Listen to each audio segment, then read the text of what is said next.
Hello மக்கா, இன்னைக்கு மாட்டு பொங்கல். காலையில் எழுந்து கோலம்லாம் போட்டுட்டு வீட்டில் சாமியை கும்பிட்டுட்டு நேரம் மிச்சமாக இருக்குது. சரி ஃபேமிலியோட எங்கன்னா வெளியே போகலான்னு கிளம்பியாச்சுங்க.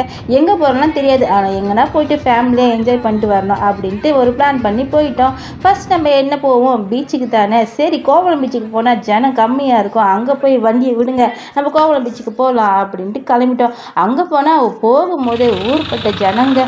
சரி வந்துட்டோம், போயிட்டு ஒரு பீச்சில் ஆட்டம் போட்டு போகலான்ட்டு கிளம்பியாச்சு. அங்கே அப்படியே ஃப்ரெஷ்ஷாக மீன்களை போட்டு வறுத்துட்டு இருந்தாங்க. கோவளத்தில் எப்பவுமே வந்து ஃபிஷ்ஷு தாங்க ஸ்பெஷலு. அங்கே அப்படியே ஃப்ரெஷ்ஷாக பிடிச்சி நம்மளுக்கு மசாலா போட்டு வறுத்து விற்பாங்க பாருங்கள், அவ்வளோ டேஸ்ட்டாக இருக்கும். சரி பசங்க போனதும் அப்படி போனாங்க, வேணாம் ஃபஸ்ட்டு போய் பீச்சில் ஆட்டம் போட்டு அதுக்கப்புறம் வந்து பார்த்துக்கலாம் வாங்கடான்னு இழுத்துட்டு போயிட்டாங்க. அங்கே வந்து இந்த பாறைங்கள்லாம் பார்க்கவே செம்ம அழகாக இருக்கும். அங்கே வந்து ஃபோட்டோஸ்லாம் அழகாக எடுத்துப்பாங்க, நல்லாயிருக்கும். நிறைய இந்த மாதிரி திங்ஸ்லாம் விற்றுட்டு இருந்தாங்க. இப்போதைக்கு நம்ம மைண்ட் செட் என்ன, பீச்சில் போய் ஒரு ஆட்டம் போடணும், அதுக்கப்புறம் தான் மற்ற வர வழியில் எல்லாத்தையும் வாங்கிட்டு வருவோம். சரி அப்படியே பார்த்தா நிறைய போட்டுங்க.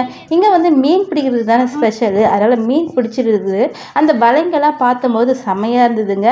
பசங்களாம் அதை ஆர்வமாக பார்த்துட்டாங்க. லாஸ்ட் டைம் நாங்கள் வரும்போது நைட் டைமில் வந்தோம், இதெல்லாம் பார்க்க முடியல. ஆனால் கடல் வந்து கொஞ்சம் உள்ளே இருந்ததுங்க. இந்த டைம் பார்த்தா கடல் வந்து அப்படியே மேலவே இருந்தது. ஏன்னா மழை வந்து நிறைய தண்ணி வந்து இருந்தது பட்சம்னா கடல் வந்து மேலவே இருந்தது.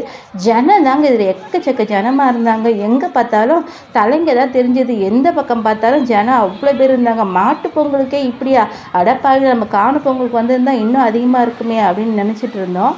என்னென்ன தெரியலிங்க, இந்த வாட்டி கோவளம் பீச்சில் தண்ணி கொஞ்சம் மீன் ஸ்மெல் வந்துக்கிட்டே தாங்க இருந்தது. ஏன்னா ஜனம் அதிகமாக இல்லை, மீன் நிறைய பிடிச்சிட்டு இருந்தாங்களா அதனாலயான்னு தெரியல. அதோட மழை வந்த டைமோ அப்படி கூட இருக்கலாம் அப்படின்னு நினச்சிட்டு நான் வெளியவே நின்றுட்டு இருந்தேன். ஆனால் அதை கூடலாம் தெரியல. இங்கே பாருங்கள், ஒரு பாட்டி கூட மணலில் வீடு கட்டி அழகாக விளையாடிட்டு இருந்தாங்க. எப்பயுமே பீச்சில் போனால் அதை இதுன்னு பார்க்காம ஜாலியாக இறங்கி ஆட்டம் போடணுங்க. பசங்க ரெடியாகி போய் ஆட்டம் போட ஆரம்பிச்சிட்டாங்க. சரி நம்மளும் போயிட்டு ஆட்டம் போடலான்ட்டு கடலில் இறங்கி வச்சுங்க.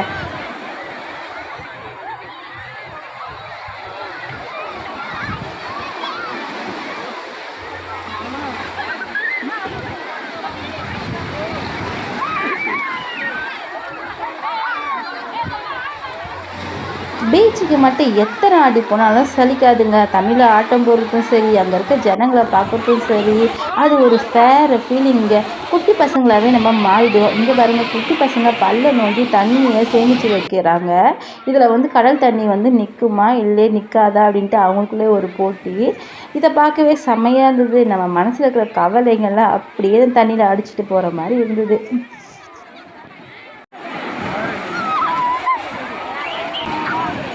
கடலில் நம்ம காலை வருடும் போதும் சரி, சின்ன பசங்க ஆட்டத்தோடையும் சரி, நம்மளாம் குழந்தையாக மாறி என்ஜாய் பண்ணுற ஒரு இடம்னா அது பீச்சு தாங்க. எப்போவுமே நம்ம ஃபேமிலியோடு ரிலாக்ஸ் பண்ணி இருக்கணும் அப்படின்னு நினச்சாவே நம்ம பீச்சுக்கு தான் போக ஆசைப்படுவோம்.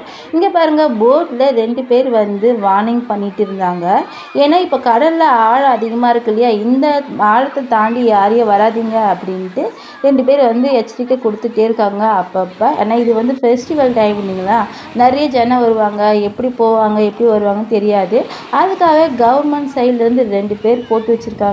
இதுக்கு தாண்டி வராதிங்கன்ட்டு விசில் அடிச்சுக்கிட்டே சொல்லிக்கிட்டு வான் பண்ணிட்டு இருந்தாங்க. இங்கே பாருங்கள், தியானா வந்து ஃபஸ்ட்டு பீச்சுக்கு வராரு.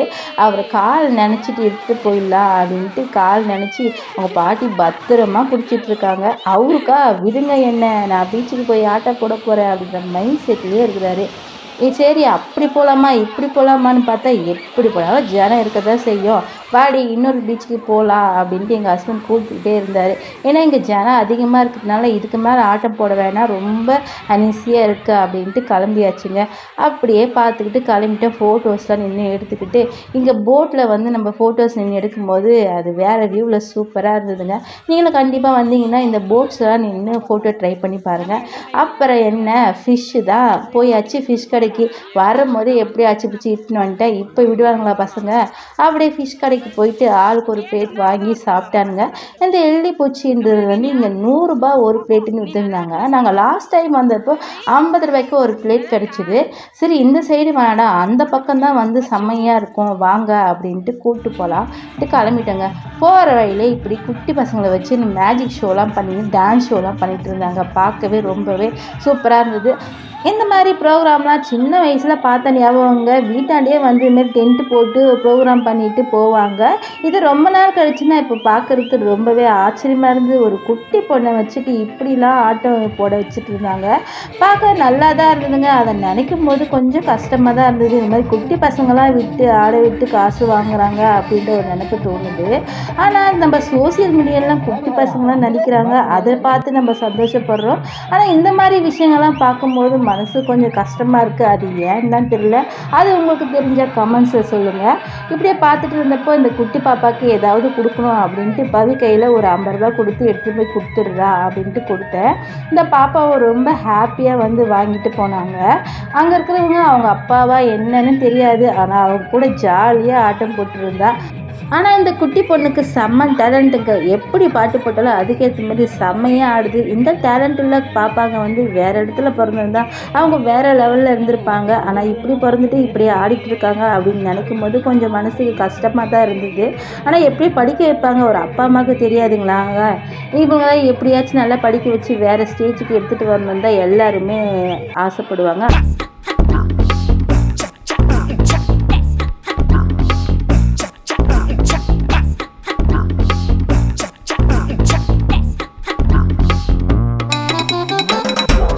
கிளம்பி போய் பார்க்கலாம் இருக்கிற கடைங்களான்ட்டு கிளம்பி போயிட்டுங்க. அங்கே போனாலும் ஃபிஷ்ஷு தாங்க, நிறைய ஃபிஷ் வச்சுருந்தாங்க. நம்ம வந்து செலக்ட் பண்ணி இந்த ஃபிஷ் வேணும்னு சொன்னோம்னா அதை எடுத்து அவங்க சூடாக ஃப்ரை பண்ணி தராங்க. மசாலா எத்தனையோ போட்டு ரெடி பண்ணி வச்சுருக்காங்க. இங்கே வந்து ஒரு பிளேட் 50 ரூபான்னு இருந்தது. ஓகே, அங்கே ஒரு 100 ரூபா இருந்தது, இங்கே 50 ரூபா இருந்தது, வாங்கலாம் அப்படின்ட்டு வாங்கிட்டோம். ஆனால் குட்டி குட்டி பிளேட் தாங்க, ஆனால் கொஞ்சம் பெரிய பிளேட்டாக இருந்தது. ஒன்றும் டிஃப்ரெண்ட் இல்லை, கொஞ்சம் டிஃப்ரெண்ட் வருது, அவ்வளோதான். சரி, நம்ம 50 ரூபாய்க்கு ஆள் ஒரு பிளேட் வாங்கி கொடுத்தா போதும், நம்ம பட்ஜெட்டுக்கு இதுதான் கட்டுப்படி ஆகும்ட்டு ஆளுக்கு ஒரு பிளேட்டு அவங்க இஷ்டத்துக்கு வாங்கிட்டோங்க. தியானா வந்து இதை கொடுங்க அதை கொடுங்கன்னு எல்லாத்தையும் அவர் இருக்க ஆரம்பிச்சிட்டாரு. அவருக்கு 1.5 வயசு தான் ஆகுது. இதுக்கு மேலே நிறைய கொடுக்க முடியாதுன்னு பார்த்து கொடுத்துருந்தோம். ஆனால் அவர் எல்லாமே வேணும் நீட்டு சாப்பிட ஆரம்பிச்சிட்டா. கொஞ்சமாக கொடுத்துட்டு இருந்தோம். ஏன்னா ஹவுஸ் ஃபுட் வந்து நம்ம பசங்களுக்கு அவ்வளோ கொடுக்கக்கூடாதுங்க. என்னதான் ஃபிஷ்ஷு நல்லது இருந்தாலும் இதில் போடுற மசாலா வந்து கொஞ்சம் காரமாக தாங்க இருக்குது. நல்லா அளவாக சாப்பிடுங்கடா அப்படின்ட்டு வாங்க கேம்ஸ் பக்கம் போகலான்ட்டு கேம்ஸ் பக்கம் இழுத்துட்டு போயிட்டோம். இங்கே நிறைய ஃபன் கேம்ஸு இந்த மாதிரி ஆட்டணும் அதெல்லாம் போட்டிருந்தாங்க. என் பசங்க ஓரளவுக்கு வளர்ந்துட்டாங்க, அதனால் ஃபன் கேம்ஸ் விளையாடலாம் அப்படின்ட்டு வந்துட்டாங்க. இந்த கம்பியில் இப்படியே எடுத்துகிட்டு போய் ஷாக் வராமல் சவுண்டு மாதிரி ஒரு வச்சுருக்காங்க. இது கம்பி டச் ஆனால் சவுண்டு வரும். இதுக்கு வந்து 50 ரூபாங்க இந்த கேம் விளையாடுறதுக்கு. சரி ஆடுங்க, உங்களுக்கு என்ன விருப்பமோ அதை ஆடுங்கடா, ஆளுக்கு ஒரு கேம் தாடினேன். என் தம்பி சின்ன பையன் மாதிரி நான் வந்து இந்த கம்பியை பிடிச்சி தொங்க போகிறேன்ட்டு அதில் போய் 50 ரூபா பே பண்ணிட்டு தொங்க ஆரம்பிச்சிட்டான். இது வந்து ஒரு 50 செகண்ட்ஸ் வந்து ஹோல்ட் பண்ணால் ஒரு கிஃப்ட்டு அந்த மாதிரி மென்ஷன் பண்ணியிருந்தாங்க. சாரால் வந்து ஒரு 40 செகண்ட்ஸ் தான் ஹோல்ட் பண்ண முடிஞ்சுது. அதுக்கப்புறம் முடியல, ஏன்னா வெயிட் இல்லைங்களா, நம்ம வெயிட்டை ஃபுல்லாக அதில் தாங்கியிருக்கணும், அதனால் முடியல. இதை பார்த்துட்டு இனியா வந்து நானும் செய்ய போகிறேன் அப்படின்ட்டு அவரும் இன்ட்ரெஸ்ட்டாக இருந்துட்டாரு. சரி உனக்கு என்ன இன்ட்ரெஸ்ட்டோ அதே செய்தான்ட்டு அவனுக்கும் ஒரு 50 ரூபா பே பண்ணி போய் விளையாடுறா அப்படின்னு கொடுத்துட்டேன். அவரும் ஷாரும் போயிட்டு நின்றுட்டாரு.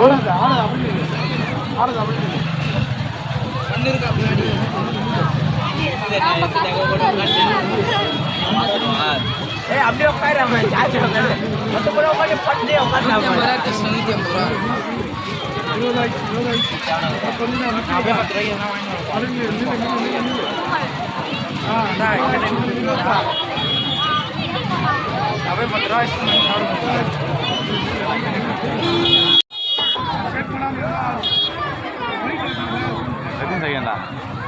எத்தனை 130 செகண்ட் பெரிய கிஃப்ட்.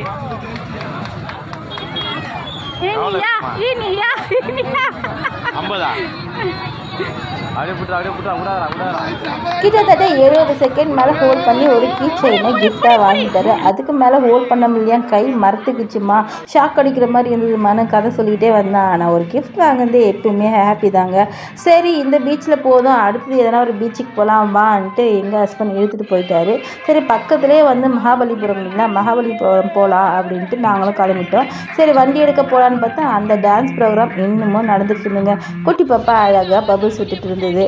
இங்கே போகிற வழியில் வந்து செம்ம டிராஃபிக்குங்க. எப்படி நம்ம நடந்து போனாலே சீக்கிரமாக போயிடும் போல இருக்குது. ஆனால் வண்டி எடுத்துகிட்டு போக முடியலை. அப்படியே பொறுமையாக ஒருத்திக்கிட்டு ஒரு 2 ஹவர் கிட்ட வந்து வெளியே வந்துட்டேங்க. அப்போ எல்லாருக்குமே பசி எடுத்துக்கிச்சு. எங்கேயாச்சும் ஒரு பக்கமாக பார்த்து நிறுத்துங்க, சாப்பிட்டுலாம் அப்படின்ட்டு சொல்லிட்டோம். நான் வீட்டிலேருந்து வரும்போதே வந்து புளிசோறு கட்டிக்கிட்டு அப்படியே உருளைக்கிழங்கு ஃப்ரை பண்ணி எடுத்துகிட்டு வந்துட்டேங்க. இப்படி வந்து நம்ம ஹோட்டல்லாம் போய் சாப்பிட்றத விட இந்த மாதிரி நம்ம ஃபேமிலியோட ஒரு மரத்தடியில் உட்காந்து சாப்பிட்ற ஃபீல்லே தண்ணி தாங்க. அந்த ஃபீலை எனக்கு பண்ணலான்னு தான் நாங்கள் இந்த மாதிரி பிளான் பண்ணி வந்தோம். ஒரு நல்ல இடமா பார்த்து போய் செட்டில் ஆகிட்டுங்க சாப்பிட. அந்த தாண்டி வந்து பீச் ஓரம் தான் இது ஃபுல்லாக. இது வந்து நீலாங்கரை அந்த ரோடுன்னு நினைக்கிறேன். அந்த வெயிலை பார்த்து அப்படியே உட்காந்துட்டோம். சாப்பிட்டு போகலாம் பொறுமையாக அப்படின்ட்டு நல்ல மரத்தடியை பார்த்து உட்காந்தாச்சு.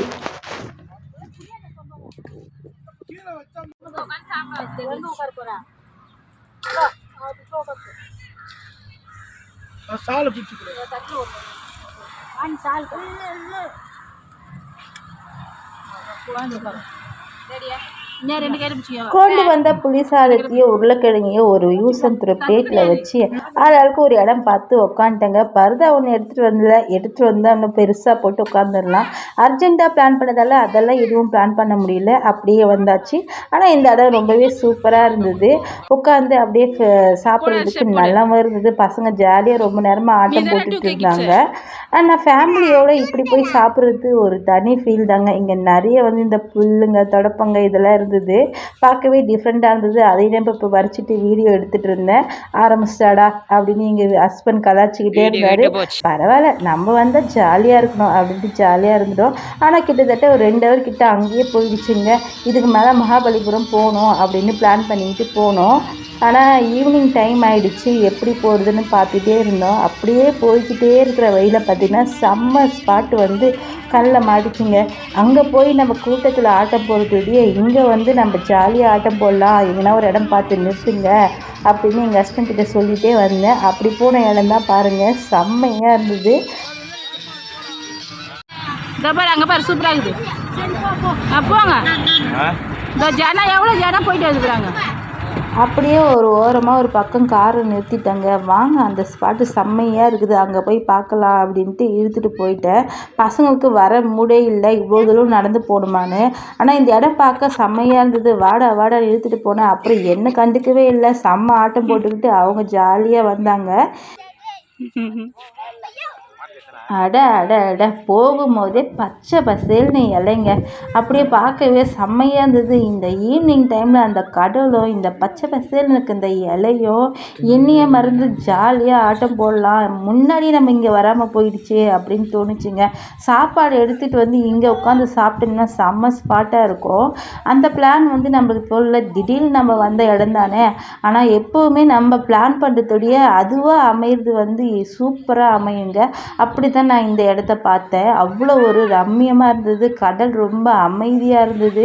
கூட்டம்லாம் கம்மியாக இருந்தது. குட்டி பசங்க அழகாக ஆட்டம் போட்டுருக்க நானும் போய் ஆட்டம் போடலான்ட்டு இறங்கிட்டேங்க. செம்மையாக இருந்தது. இந்த பீச் ரொம்பவே க்ளீனாக இருந்ததுங்க. ஒரு மீன் ஸ்மெல் வரல, ஒரு எதுவுமே இல்லை. ஆனால் இங்கே வந்து ஒரு லைட்லாம் இருக்காதுங்க. ஜன்னல்லாம் அவ்வளோ கம்மியாக தான் இருப்பாங்க. இங்கே வந்து ஃபோட்டோ ஷூட்லாம் எடுப்பாங்கன்னு நினைக்கிறேன். ஐ திங்க் வானம் ரொம்பவே ஈவினிங் டைமில் சக்க சிவந்து இருந்தது. இந்த இடத்தெல்லாம் பார்க்கும்போது என்னையே மறந்து நம்ம அப்படி ஒரு சந்தோஷத்துக்கு போகலாங்க. இந்த இயற்கையை ரசிக்கும் போது கிடைக்கிற சந்தோஷத்துக்கு அளவே இல்லைன்னு தாங்க சொல்லணும். அதுவும் இந்த கடலோர காற்றுல அலைய நம்ம வந்து வருடும்போது செம்ம ஃபீலுங்க. பவி போய் அந்த கடலோரம் இருக்கிற இந்த ஓட்டெல்லாம் எடுத்துகிட்டு வந்து அம்மா நான் முட்டை எடுத்துகிட்டு வந்துட்டேன் அப்படின்னு காட்ட ஆரம்பிச்சிட்டான். சரி எடுத்து வச்சுக்கடா, ஒரு மெமரிஸாக இருக்கும், சேர்த்து வச்சுக்கோ அப்படின்னு எடுத்துக்கிட்டோம். ஆட்டம் போடுறதுல டைம் போனதே தெரியலைங்க. டைம் ஆகிடுச்சு. ஈவினிங் நல்லா இருட்டிடுச்சு. இதுக்கு மேலே இங்கே தங்க முடியாது. லைட்டும் கிடையாது. மகாபலிபுரம் பிளானும் ஓடி போச்சுங்க. அப்படியே வீட்டுக்கு கிளம்பிட்டேங்க. இந்த ஸ்பாட் ரொம்பவே சூப்பராக இருந்துங்க. இது நீலாங்கரை பீச்சு தாங்க. இந்த ஓரமாக வந்து நிறைய பேர் வந்து சாப்பாடு செஞ்சு சாப்பிட்டு ஜாலியாக 1 டே ஃபுல்லாக என்ஜாய் பண்ணிட்டு போகிறாங்க. நீங்களும் ஃபேமிலியோட 1 டே ஃபுல்லாக ஸ்பெண்ட் பண்ணணும்னு நினச்சா இந்த பீச்சுக்கு வந்து ஜாலியாக என்ஜாய் பண்ணலாம். வீடியோ பிடிச்சா லைக் பண்ணுங்கள், நம்ம சேனலை சப்ஸ்கிரைப் பண்ணுங்கள். பாய்.